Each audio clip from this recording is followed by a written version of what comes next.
You've been exploring your spirituality and learning more about yourself, and now you're ready to take bold, positive action. Are you seeking clarity about what is really blocking you from your greatest potential? Do you feel like you're so close to a breakthrough, but you can't figure out why you continue to feel stuck at the same level? Join us now for Real Talk with Joyce and Jennifer, two transformational coaches who are eager to share all they've learned over the many years they've each been working with clients, helping them create the life they want. Joyce and Jennifer both have extensive, diverse backgrounds in the art of conscious transformation, and they are here to help you.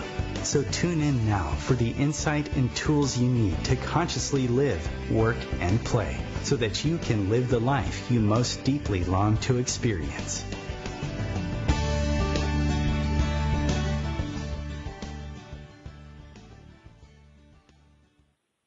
Hi, Joyce here. Welcome to Real Talk with Joyce and Jennifer. I'm a transformational coach, life purpose facilitator, mind-body teacher who guides clients to live their most wild, courageous, authentic life. Hey everyone, it's Jennifer, and I'm a transformational coach, facilitator, and consultant, which basically means I transform the mentality of leaders so that their entire staff and corporate culture can shift toward higher purpose. But most importantly, I'm a mom. So Joyce, you had an article that I think you wanted to share today. I'm eager to hear it. I do. On behalf of our listeners. Yes. So I'd like to open with a few words from, as Jennifer said, an article that I received just recently from Francis Weller, who I mentioned on the show before, who is just a master. He's really a soul grief worker. He's a psychotherapist and one of my mentors in the loss and grief. And so he just sent this out from an experience he had. He lives in California. So as I said, he lives in California and recently experienced the devastation of the wildfires that were there.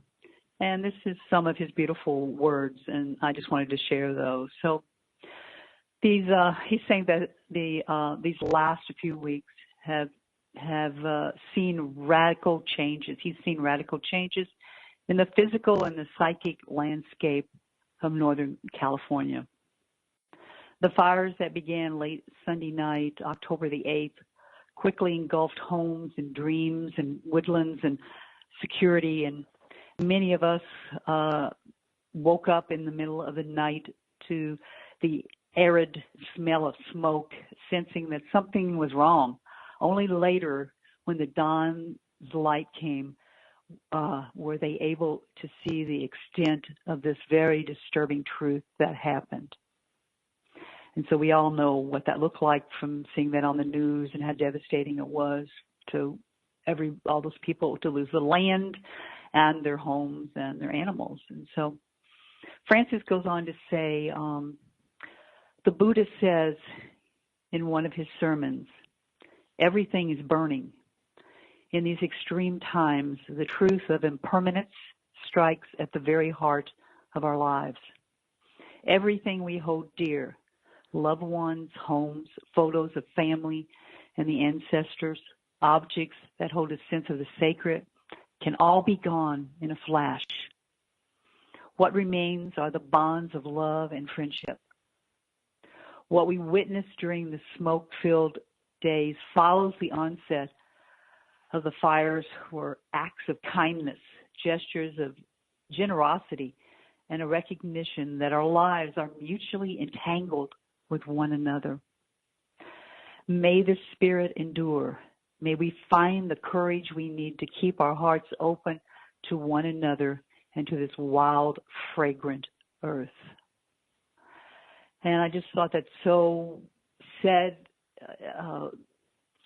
what his experience had been and what, really hundreds and hundreds of people's experience has been when they woke up or they left during the night, and what was really happening to people there, that people really we all really need to keep our hearts open to one another and to the earth during this very troubling, chaotic time. So let's just take a deep breath, because that's a lot of thoughts and feelings that come in from what I just read. So let's just take a deep breath. Yes. And let that go. Yeah, so Joyce, it's a beautiful way to open today. I read the entire article yesterday after you sent it, and I was hoping that you would want to share it, some more of it for today's show, which is awesome. And I'm hoping that as we go through the show that there'll be more of it that you'll share. Because today's show is entitled Building Resilience During Difficult Times. And I think the article captures that really beautifully. For myself, I recently went through an intensive program called Launchpad 2X, which is designed to help female entrepreneurs transform their businesses into much larger companies. And as part of the program, I had to do a marketing presentation, which included an overview of my own story, which I briefly told, I think, on the last couple of shows. And afterward, one of my classmates suggested that I start talking and writing about resilience. In her words, this is a hot topic that people are seeking information about. So here we are today to talk about this, and we hope it will be timely for all of you, our listeners, as well. And unfortunately, if resilience is a hot topic these days, it must be because a high percentage of our society is being hit really hard with troubling times and hardship and loss. So, it is part of life. I just feel as though this is an era where we're feeling it a lot harder all at once. So, Joyce, let's get started with the show. Okay. So at this point in the world, we must all realize that we're living in a very challenging times, and yet at the same time, a very profound transformational period, which is different than any other time we've actually lived, when both of these have gone on simultaneously as intensely as the other. So I would say in the micro sense, it seems everybody I know is going through something on a personal level: illness, fatigue, sadness, depression, grief, and our loss. And in the larger micro sense, in addition to the personal journeys that we're all going through right now, we're also being threatened by nuclear attacks, political breakdown, financial crisis, racial tension, mass shootings, devastating earthquakes, erupting volcanoes, merciless wildfires, severe storms, and with mass flooding. Wow, it's a lot for any human being to be dealing with right now. So humanity is in the throes of an ever-growing collective consciousness that wants to evolve, yet old ways of being and outdated modes of consciousness are struggling to hold on to the known. And we all know this is exactly what's happening politically and in all aspects and ways of life. What is trying to hold on for dear life, while consciousness is rolling through, and it's going to come through one way or the other. So the big question today is, how do we build resilience so that we do not collapse under stress, grief, loss, and fear, and at the same time keep our hearts open to others and take care of ourselves? Yeah, that is a profound question, Joyce, and that we all must ask ourselves. And we've got to seek guidance and build a support system around it. When you talk about we're dealing with all these negative emotions and we're dealing with literal hardship, but at the same time, we've got to keep our hearts open. Human beings by nature tend to become closed off to pain. We avoid it like the plague, and in many cases, we drive others away because of the walls we build around ourselves in that endeavor. But as my dear friend Dorothy Leone Glasser, and Joyce, I know you know Dorothy, she taught me years ago, what you resist will persist. She always used to say that to me. What you resist will persist. Which is basically saying that the avoidance of pain only causes more pain in the end. And so the experience or lesson will follow us until we finally open up to it. And one of my favorite bands of all time, U2, the lead singer, Bono, sings, there's a song called Cedarwood Road. And there's a line that he sings that says, "A heart that is broken is a heart that is open." And I love that line because we actually can't feel love if our heart is closed off, right? So when our heart breaks, Right. it's a beautiful indicator that we are living with our heart wide open. It's basically what he's conveying. So believe it or not, this is a big goal for all of us, to keep our hearts open in spite of pain. This is part of the path of living consciously, which is what the show is all about. Mm-hmm. So it's not just a journey to enlightenment, it's the path of true freedom. So Joyce, what are some more of your thoughts on this? So, just to go behind you and what you said, awakening is no longer a luxury or an idea.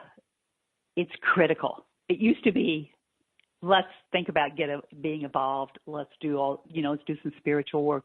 We're not in that pattern anymore. We're way past that. So it's also critical that we deal with our own anger and our feelings of separation, addictions, and fear. We must learn how to relate sanely in difficult times, and that's not a lot of what we're seeing right now. So I believe that I have, in myself, that over the years that I've developed fairly strong resilience over my lifetime. And some of this was resulting from my childhood and the traumas that I've experienced, as well as the tools and spiritual practices that I've engaged in for almost all my life. I've had losses that have taken me to the underworld of darkness, but I've always been able to rebound. And recently, with all the devastation and loss, it has clearly affected me, but I have chosen not to stay in fear and anxiety. So another person that I mentioned probably many times on the show is Dr. Joe Dispenza, who's sounds like we're getting ready to take a break, and we'll be right back talking about Dr. Dispenza.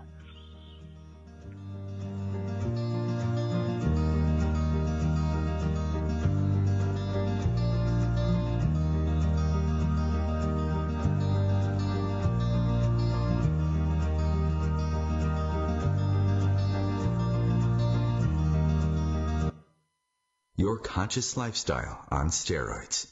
OMTimes Radio. IOM FM. Host your show on IOM FM, the radio network of OMTimes Media, one of the more recognized brand names in the conscious community, and is backed by the extensive marketing reach of OMTimes. Hosting a show on IOM FM immediately connects you with our extensive dedicated community. Have you or someone you love ever experienced a major loss? The kind of loss so cataclysmic that it divided life into before and after. The death of a beloved person or pet, the loss of a job, a health challenge, can leave us feeling empty, lost, alone, wondering if we'll ever feel joy again.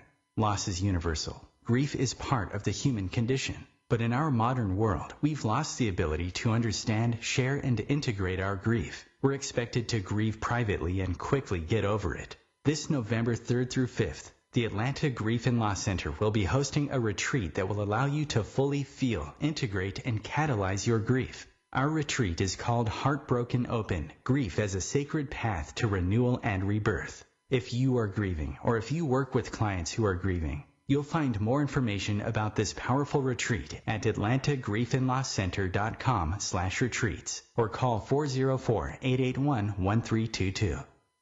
More than 24 million Americans have an autoimmune disorder, and that number continues to grow. I'm Sharon Saylor, and I'm one of those 24 million. To put that number in perspective, cancer affects about 9 million and heart disease up to 22 million. That's why I've brought together top experts and those thriving regardless of their diagnosis to bring you the latest, most up-to-date information. Join me, Sharon Saylor, Friday night, 7 p.m. Eastern, for the Autoimmune Hour on Life Interrupted Radio to find out how to live your life uninterrupted.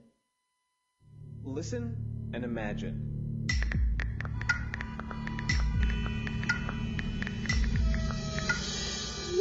It takes 5 seconds to send a text, and for those 5 seconds, you're driving blind.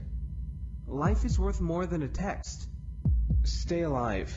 Don't text and drive. Visit StopTextStopWrecks.org, a message brought to you by the National Highway Traffic Safety Administration, Project Yellow Light, Noise, and the Ad Council.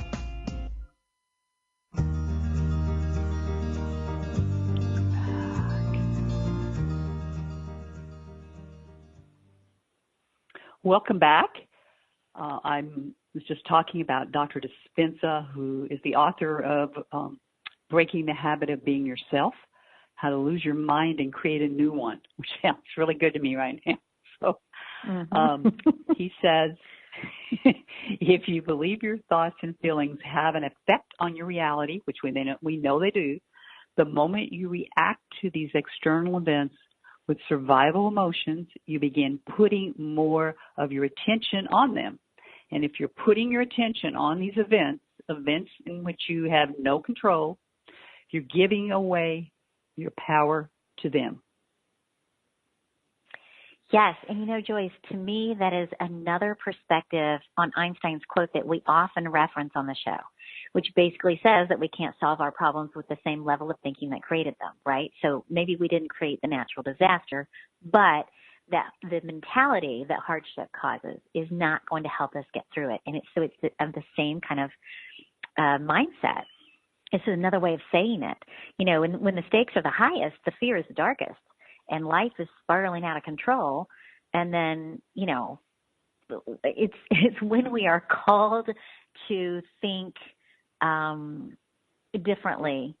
It's like the most important time. And yes, it's the hardest. So, I'm not saying any of this is easy, but it's absolutely worth the effort. And so we're going to talk about how to do that. So Joyce, I know you always have great insight about this. Yeah. Sometimes. So every time you react with fear and anxiety, because fear and anxiety are emotions and emotions are energy, remember, they only serve to feed the next moment of unrest. What we need to learn how to do in this moment of history is to be in the stillness, to become the eye of the hurricane. The eye of the hurricane is a place of calm around which spins the storm. We believe the eye when we pull ourselves out of the chaos and into the present moment. We become the eye when we pull ourselves out of the chaos and into the present moment. And here are several ways that I pull myself out of the storm and into the calm of the eye of the storm that really have helped me to deal with my own emotional and physical pain during these difficult times. The first one is I do not allow my mind very often to go into the past and bring up pain, loss, and sorrow. I practice being mindful and returning to the present moment. I do that, I don't always do it 100% because nobody does, but I've really gotten my mind trained that I don't stay very long in that feeling because I know where it's going to go. So I try to get myself immediately out of there and back into the present moment. Here I am, I'm breathing, here I am in this room. Let's move on. The second one, I frequently attend a yearly retreat on loss and grief. Yes, just like the retreat I teach, except I'm the participant. And I do this for myself out of self-love because when you work around a lot of darkness and change and transformation, you have to take care of yourself. You have to take care of your own loss and grief, which is happening to you, are happening to myself and happening to Jennifer and happening to therapists and practitioners all over the world. So we have to take care of ourselves. And so I really like to do that at least every 2 years. The third one is I meditate every morning and visualize what I desire for my life from the present, not from the past, but from the present to the future. And I see what that looks like, and that's what I focus on in my meditations. I also, the other one is I have a weekly body work and massage. I find if I do not take care of my physical body, that my body becomes stiff from holding collective sorrow of the world and of my own sorrow. So again, if you let this go, body work is really crucial, and a lot of people just don't do it. But a massage, any kind of body work that's loosening up your body, really helps to clear out all of those stuck emotions that are going into your body. They are, because of the intensity of what's happening on the planet. And the last one is when my body tells me to stop, I listen now. I used to not do that, but I have recently started to engage in extreme self-care that includes resting and going to bed earlier, refusing to engage in negative, fearful conversation because it is out there, and saying no when I don't want to be with people who are not like-minded. Yeah, I love all those, Joyce, and I love that you own it, that it's recent that you've really amped it up. It's easy to not do these things. It just is. And I think I admitted in our last show that I've let my busyness get in the way of regular meditation practice. And so since then, I have started listening to meditation music right before I fall asleep every night to start to at least give myself a space in my day to do this, because it's so crucial. And as a single working mother of two and two very incredibly active kids, and then with multiple diverse clients, it's very challenging for me to find the time to do all these things during the day. I'm so committed to my workouts every morning that I'm up, at 5:30 as it is to either get to the gym or to do yoga. And so I too have found that if my body goes down, everything goes down. And I've experienced that nightmare too many times not to have learned the lesson. These are all crucial tools that you've mentioned that we simply must commit to integrating into a regular regimen. It's like you said before, this is not a luxury anymore. This isn't like an aspiration. These are critical things that we all must do. And so, but they're also the starting points to building resilience, because the stronger your body, the stronger your mind. They just go hand in hand. And when I reflect on the darkest parts of my personal history, one of which was so bad, it was dangerously close to suicidal tendencies. But it was a time when I wasn't taking care of my body at all. I smoked cigarettes. I did nothing to build my physical strength. No yoga, no exercise, no eating well, excessive alcohol intake. I was young, and I took all that for granted. And so, of course, I got horrible sleep, and it all goes together. So we have to decide if our habits are more important than our health and happiness, period. And we can make excuses all day long as to why we need to drink 5 gallons of diet soda every day. We can justify why we simply cannot fit exercise into our schedules. We can easily find ourselves in front of a screen, whether it's a computer or a phone, all day and night. These are easy.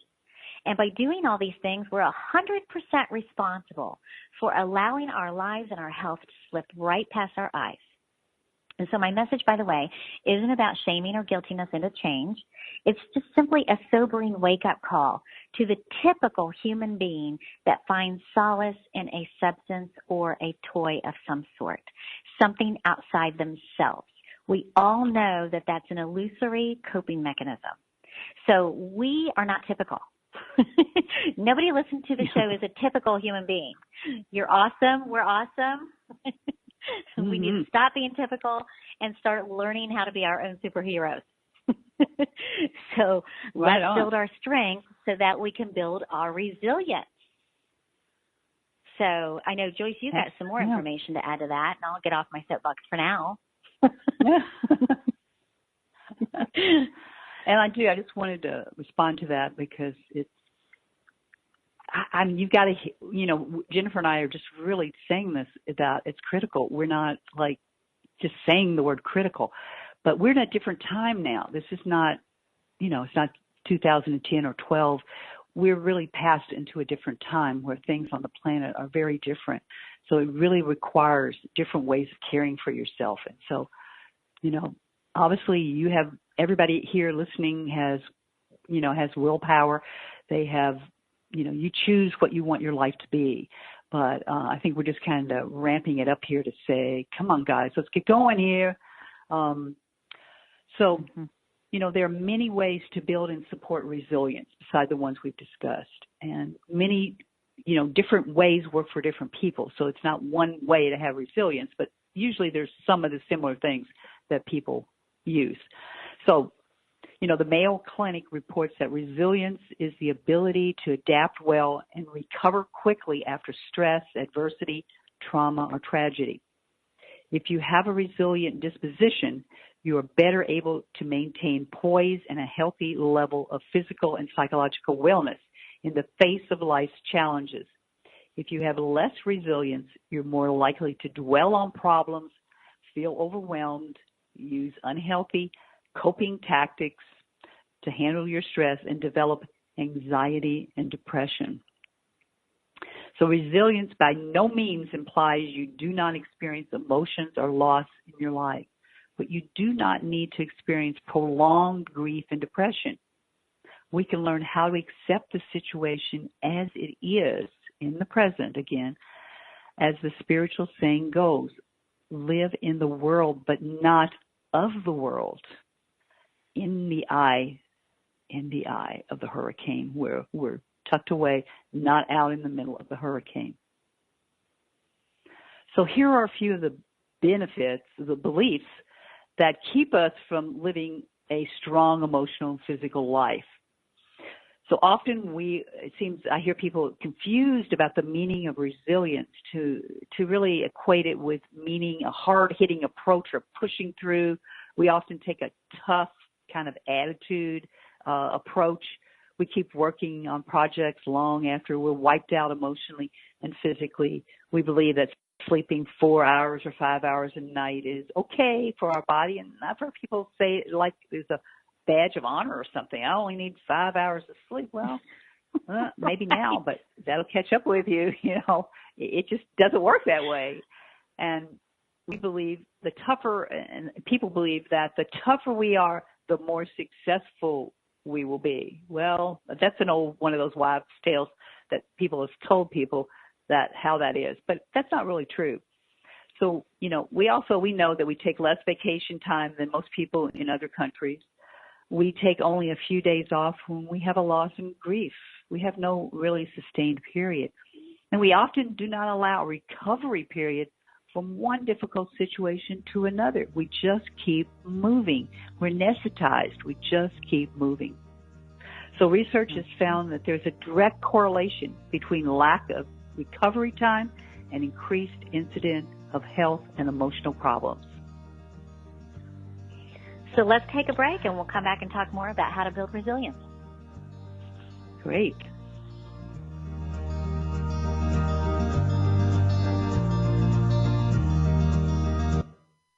Free your mind with OMTimes Radio, IOM FM. Change and growth are part of natural life and also part of your spiritual life. Everyone needs support and guidance, especially during life passages. Upgrade yourself with the OMTimes Experts program. With OMTimes Experts, you have access to the best intuitive coaches, spiritual teachers, counselors, astrologists, and oracles.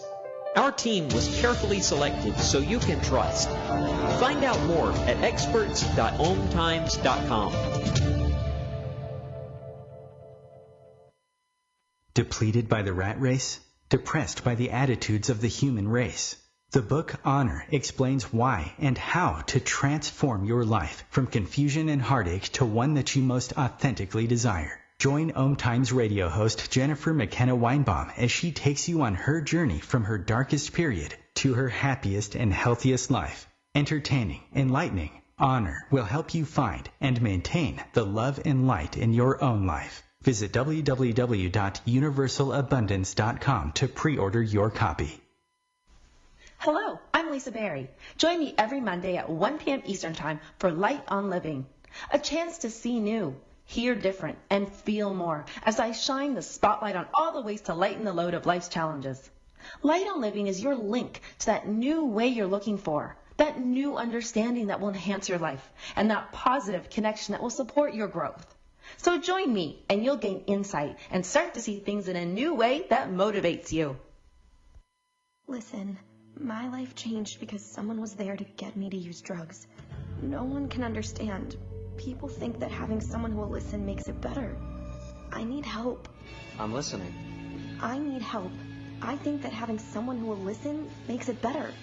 People understand. No one can get me to use drugs. My life changed because someone was there to listen. Go to heretolisten.com for tips and tools to turn addiction around. Brought to you by the Ad Council.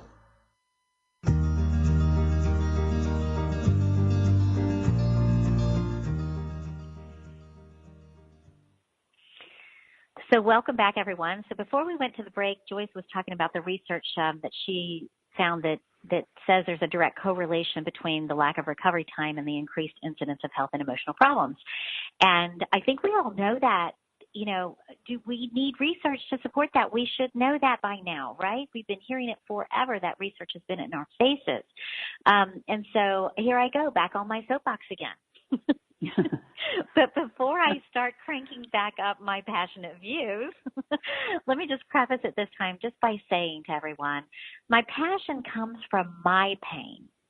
So when I get fired up and I sound like I'm on a soapbox, I don't really intend to be on a soapbox. I'm just on a mission to help you, our listeners, prevent or overcome the types of experiences I've been through, and I've been through them unnecessarily. So easily preventable traumas that I walked right into, primarily due to my cultural belief system that subscribed to all of what Joyce was describing. And that's what caused all of it. So, you know, work hard, play hard was a deeply embedded mantra for me. And wow, was I good at it. So I started laughing, Joyce, when you said the badge of honor, you know, I only need to do this. Yeah, that's totally my shtick, or was many years ago, but thankfully. But working 90 plus hour weeks and then unwinding with alcohol was just the norm for me. And I was convinced that I was on top of my game at that time. And why was that? Because I got a tremendous amount of positive reinforcement from that behavior. So my brain quickly became addicted to that lifestyle. I exceeded financial goals, so I became a really young executive. I was everything to everyone, so I became popular among friends, coworkers, board members, you name it. I was the belle of the ball, so my social circle was always awesome, right? Until finally I stretched myself to the point of breaking several times over, mind you, until I could not get out of bed. So my body said, good luck keeping up with those addictions, right? And so I learned how to take care of myself. I learned the hard way, and it did not come easy to break those lifestyle addictions. So I can get on my soapbox and I can make it sound easy, but I know for those of you out there who find the concept of self-care foreign, I feel you. I really do. I understand that it's not as easy as we make it sound. And in fact, I'm still a work in progress. But I have lived the hard way. I refuse to go back. And as we've said before, and I'll stress it again, in the times in which we're living right now, we will either learn how to do this or we will simply go down in the tidal wave of this crazy era. And I know I've hit the bottom enough. I'm done with it. So I'm finally committed to mastering the art of balance and wellness and self-care. And that may sound soft to some people, but it is anything but soft. I've said to clients many times, it's how soft is your spine? This is your foundation. So it means taking care of my mind, my body, and my spirit. And so those of us who choose not to do this will sadly suffer the consequences. And either your body, the environment, or the circumstances that you take for granted every day are going to collapse at some point. And you will absolutely need to be resilient in order to survive. So please, today, I beg all of you to commit to taking on a new self-care habit. Okay, Joyce, I think I'm finally off my soapbox. Great, thank you. And I'll let you share something more profound. Well, I think that's pretty profound. I think later on at another show we'll also be doing something on self-care. Which is, just you could have a whole show on self-care. How do you get started in that? What really helps? So anyway, this morning, I guess part of my self-care, I listened to an interview with Dr. Joan Bursinko, who is on Hay House and is very well known. She works with midlife women a lot around midlife issues. But she was talking about hardship as a portal to conscious evolution. Well, that's what we're doing here, hardship to a portal of evolution. So Joan gave practical steps and guidance that can help us to transcend our trauma and hardship a little easier by learning the skills of resilience. And she says that the part of the brain that activates our emotions, the fear and our survival impulse, is the amygdala. It is an almond-shaped set of neurons located in the brain's temporal lobe in the back. They generate an immediate fight or flight response to increase the odds of survival. But they can become hypersensitive, interfering with our ability to experience the present moment in an open and relaxed way. So we have to learn to quiet this part of the brain by practicing mind-body practices that help us develop resilience. And how many people do you know who live out of fight and flight? One situation happening in the corporation, there's one situation, something's going down, something's happening all the time, or some people's lives, there's always something going on. This is totally living in fight and flight, and it's very, very dangerous, and it's very unhealthy.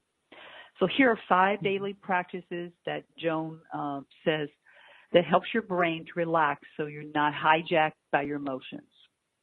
So the first one is mindful awareness. Stop and experience what you're doing, driving, washing dishes, or walking. If you're thinking thoughts of the past or the future, bring your mind into the now. Focus on your heart. Breathe and come back into the awareness of what is around you. The second one is mindful meditation. So new research indicates that you do not need to meditate for long periods of time to have a positive effect. Start just sitting and relaxing for 5 minutes and do that 2 or 3 times a week. Anybody can do that. This will change your brain structure. And, you know, there are many tests that show that. It can, when the person's going into meditation, they see what's happening in the brain. It's all positive. Also, breathing. If you find yourself worried about your career, your relationship, your health, start breathing. Take deep breaths in and then draw your lips together and slowly exhale. 4 or 6 breaths per minute. Change your brain. The fourth one is physical exercise. Research shows, as we all know, that exercise works as well or better than an antidepressant. So walk, run, swim, do Tai Chi or yoga. Do something you like. You don't make yourself do something that you really don't want to do, but there are plenty of things to do that's great exercise. And the last is gratitude. Start your morning by saying what you're grateful for. If you think you have nothing to be grateful for, be grateful for your breath and that you woke up today. Gratitude for your life will change your life to be grateful. Yes. And you know, everything, these steps, Joyce, they remind me of how many times a week I'll get a text from someone who is obviously stressing out. And they've either forgotten a meeting, or they're running late, they simply have to cancel something, but they're clearly frustrated. And I usually just answer with a simple, all will be well, please remember to breathe. Because we humans are so funny. You know, we're really well versed at creating complexities and challenges and chaos, but we really suck at the simplest, most profound habits like breathing. It's true. It's true. I'd also like to emphasize, it is. I want to emphasize, too, the last one you mentioned, gratitude. I have found this one to be particularly helpful for those of you who are challenged financially. It could be that your hardship or loss that you're dealing with didn't begin with a money issue, but it's led to one. So maybe you've lost your job, or maybe you were diagnosed with a chronic condition and now your medical bills are as overwhelming as your physical needs. Or, you know, if you were hit by a natural disaster and you've lost so much, and maybe insurance can only replace some of it. Gratitude is one of the best weapons to ward off this particular money-based fear or hardship. And so I recommend to clients all the time to create a running gratitude list. Just like you talked about, starting with something simple, Joyce. And so even if it's like, I'm thankful that I have running water and electricity, or I'm thankful for my health or the health of my children. You know, so all the things that you take for granted, start listing them out. And then you work your way up gradually to the big ones that really get your attention. Things like, you know, I just landed a big client or whatever it might be. But those are ones that you're going to want to go celebrate. We really need to start with just being grateful for the simple. And keep in mind that those the most basic points of gratitude are the most powerful. And when we actually stop taking those basic needs for granted and we start becoming mindful of how grateful we are for them, we literally, energetically generate a gravitational pull for more blessings to come in. And so at that point, gratitude not only helps us to build resilience, but it's also a powerful tool to transform your, any situation that you're in from a survival position to a thriving one. So, so that I just wanted to emphasize, all those points are fabulous, but those are the two that I find having to bring up often.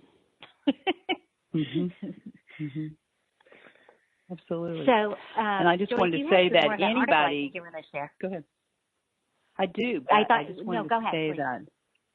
Yeah, I just wanted to say that people often tell me they don't have money to do these things, but there's nothing that's mentioned here that anybody can do. Anybody can breathe, anybody can walk outside, anybody can have gratitude. So, not having a job or not making enough isn't really, anybody can meditate and be mindful. So these are some of the just basic stuff that I say anybody can do. So choose one and get going with one of them. If you're not doing anything today, choose one of those simple things. Start today. Take care of yourself. Love yourself. So, yes. So as we get ready to end our show, I wanted to talk a little bit more about Francis Weller and some of the things that he suggested, which are a little bit different, and we haven't brought them up. But this is, again, from his article, Everything is Burning. And if you really want to get into Francis Weller's, you can just Google Francis Weller, all of his books and all of his articles and the classes he teaches, incredible. And he's quite a human being. So anyway, from this article, he talks about several ways to tend our soul during traumatic times. I love that. Tend our soul during traumatic times. So the first one is practice self-compassion. So during periods of stress, we often fall back on old patterns of relating to ourselves and the world. We can be harsh and critical, withholding and brittle, especially with ourselves. Self-compassion offers us the opportunity to hold what is vulnerable with kindness and tenderness, allowing these places to remain soft and open. We'll be right back.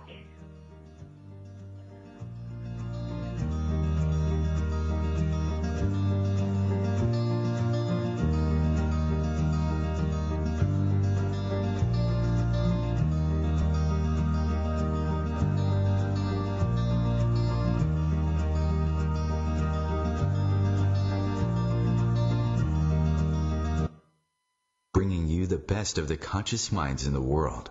OMTimes Radio, your conscious lifestyle on steroids. Ascending Hearts is no ordinary dating site, but a spiritual dating site with a purpose, to link you with your soulmate. We engineer the serendipity so you can trust that you will attune with someone that has the same matching vibration as you. Ascending Hearts, the conscious dating site for the spiritually aware. Try Ascending Hearts for free. AscendingHearts.com. My name is Victor Furman. Some call me the Voice. I've always been fascinated with human nature, spirituality, science, and the crossroads at which they meet. Join me Wednesdays at 8 p.m. Eastern on OMTimes Radio, and we'll explore these topics and so much more on Destination Unlimited.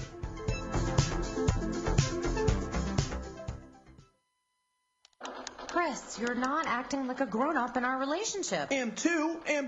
There's your comic book collection, the race car bed. I'm young at heart, but I put money into my 401k every paycheck. I'm taking control over my financial life, and that feels pretty grown-up to me. Put away a few bucks, feel like $1 million. For free ideas and easy ways to save, go to feedthepig.org. That's feedthepig.org. Are those footy pajamas? This message brought to you by the American Institute of Certified Public Accountants and the Ad Council.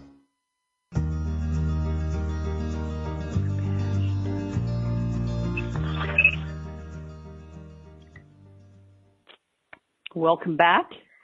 And I'll finish up with Francis, the rest of his article, part of his article. And we were talking about practice self-compassion, which seems to be hard for a lot of people. So, and he was saying the times of great uncertainty call for a level of generosity to ourselves that help to offset the effects of trauma that can often envelop our emotional body. This must be our first and primary intention, to hold all that we are experiencing with compassion. This is a compassionate journey that we're taking here, to offer a safe place for our fears and grief to land.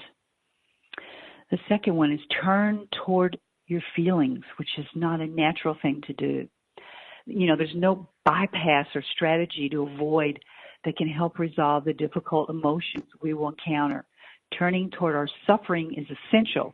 We must not only endure our times of pain and sorrow, hoping to get to the far shore of them, we must actively engage them and feel them fully. This move takes great courage. It does. It is hard to open ourselves up to the painful emotions that await us without an adequate level of compassion and support. To be with the feelings, you have to love yourself, to know what you're going through. To feel it fully, however, we require the arms and hearts of others, tethering us to a wider circle of belonging. The weight of grief and suffering that we are facing is more than we can hold in isolation. Be willing to share what has gathered in your heart with another. Call 3 or 4 friends together and share the communal cup of loss that we are all feeling in this uncertain time. Be mindful of how much conditioning we have received that tells us to do it alone. We've talked about this before. You can do it alone. Get through this. Do it alone. To not need anyone to bother anyone else with our struggles. Challenge those thoughts. This is, as one of my teachers said, the solitary journey we cannot do alone. Coming into the company of others reassures us and adds to the internal feelings of safety. And the last one he talks about in his article is be astonished by beauty. Trauma has a profound impact on our feelings of aliveness, often generating kind of a state of numbness or amnesia. This state protects us for a time from having to encounter the raw, searing emotions that often accompany trauma, but it also dulls our sensual engagement with all that surrounds us. At some point, we will be required to meet the painful emotions and the sentiment of sorrow that have accumulated around us. Beauty allure helps to open the full aperture of the heart. Sorrow and beauty side by side. The soul has a fundamental need for encounters with beauty. It is a central source of nourishment that continues to renew our sense of vitality and awe. So beauty calls us forward into the world. It quickens the senses, awakens the heart, and pulls us deeply into the intimacy with the folds of the world. Yeah, I love that so much, and I'm so glad that you shared the article, Joyce. When I read it, I just was taken by how philosophical it was, but how beautifully written. But it's just so profoundly true. And just the phrase "be astonished by beauty" alone, it in and of itself is beautiful. I love it. Be astonished by beauty. I think of the times when I have received really horrible news out of the blue, and the devastating feeling. I remember specifically one time sitting at my table, and I went from being a completely normal state of mind to just total devastation. And as I sat there weeping, I look out the window and this beautiful, beautiful hummingbird was just staring at me through the window. You know how quickly their wings go and how beautiful they are. Mm-hmm. And it literally took my breath away, and it moved me from my state to a sense of calm and peace. It was such a profound moment. I'll never forget it, because that little tiny bird had such an impact on my state of mind and my ability to feel my grief and move through it. And so I think of, as torturous as nature seems to be these days, she also still provides us with the most breathtaking beauty. And, the smell of a rose, or the amazement of the hummingbird that I described, or the awe of a rainbow. I just think of all the times my daughter, when she was younger, not liking the rain, but getting so excited to go outside after it was over because she wanted to see if a rainbow would come out. And so there's just countless sources of beauty all around us. But I also want to touch on the second step you mentioned in that article, turn toward the feelings. Let's touch on that one more minute, because you also mentioned it briefly earlier in the show. And I have had a motto for myself that I share with clients all the time, and it's very simple, 5 words. To feel is to heal. That's it. Mm-hmm. And if we can remember that, to feel is to heal. And we're coming full circle with this point, because it's where we started at the beginning of today's show, when we talked about the importance of opening our hearts and how everyone wants to love and everyone wants to be loved. It's just a simple truth. But what we must do to feel that love, especially in these most challenging times, is to feel at all. I mean, we've got to feel all of it. We've got to feel the pain. Otherwise, we compartmentalize it, we put it somewhere else, and it has power that will hurt us later and will hurt us longer than necessary. And so we may be numb, we may put it away somewhere in a dark recess of our mind, but that doesn't mean that we've taken its power. It actually has more power over us when we hold on to it. And so we can't just feel the good. We also have to feel the heartache fully. And I know how many times when I was going through so many traumatic situations that, in fact, one time when I was at my very lowest, I had a friend who told, was it my mother or my ex-husband, that she thought there was something wrong with me because I was crying. Wow.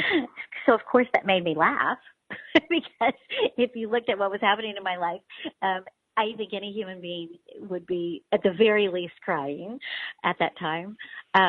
It was coming out of a state of homelessness, for everyone else who doesn't know.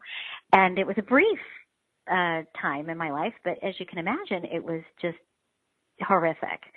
And I've said to people often that the tools that I use to get through, to create, build my resilience, were all the things we've talked about, yes, and I had to learn how to do those things.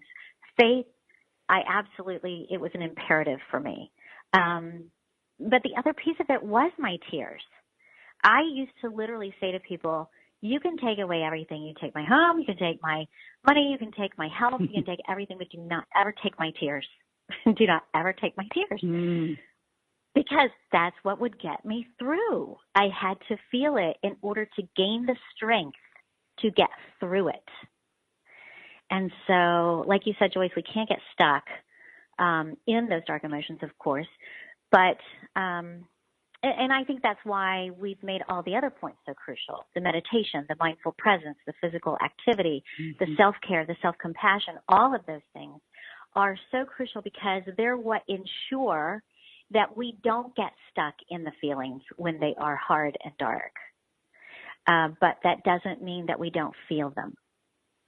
And so these practices, all of them combined, are what make us and keep us strong, physically, emotionally, mentally, and spiritually. So please, to our listeners, please remember that avoiding feeling the pain will only make you weak. So absolutely. So I guess that was kind of a wrap up for the show. I don't know what you might want to add to that, Joyce. Couple things. One is what Francis has actually a practice that he's been doing that I really honor. And of course, I haven't done this, but where he gets together with people in small groups, and like he suggested in the article, 3 or 4 people together who share the loss and grief they've had with each other. And this is how he heals himself and keeps himself because he's working with loss and grief all the time, or writing about loss and grief. So I just think it could be, gosh, could you imagine if people actually got into groups with people, with friends, and talked about what's coming up for them, their sadness, their grief, the feelings they feel about the earth right now and the loss, what that could do for all of us to be able to express those feelings. And that, I know that's a one way out there, because people, in our culture do not want to talk about what it feels like to lose something or to not have something. And it all goes around shame, like you said. But, I suggest you do it. Reach out. I wholeheartedly agree. I do. So if anyone has any questions about today's show, reach out to us. You can find us on Facebook, or you can go to joyceandjennifer.com to sign up for our newsletter. Or feel free to go to either of our websites, joycedillon.com and jmatconsulting.com. We'd love to hear from you. Thank you, and we'll see you next week. Take care of yourself. Yes. Yes, be well. Thanks again.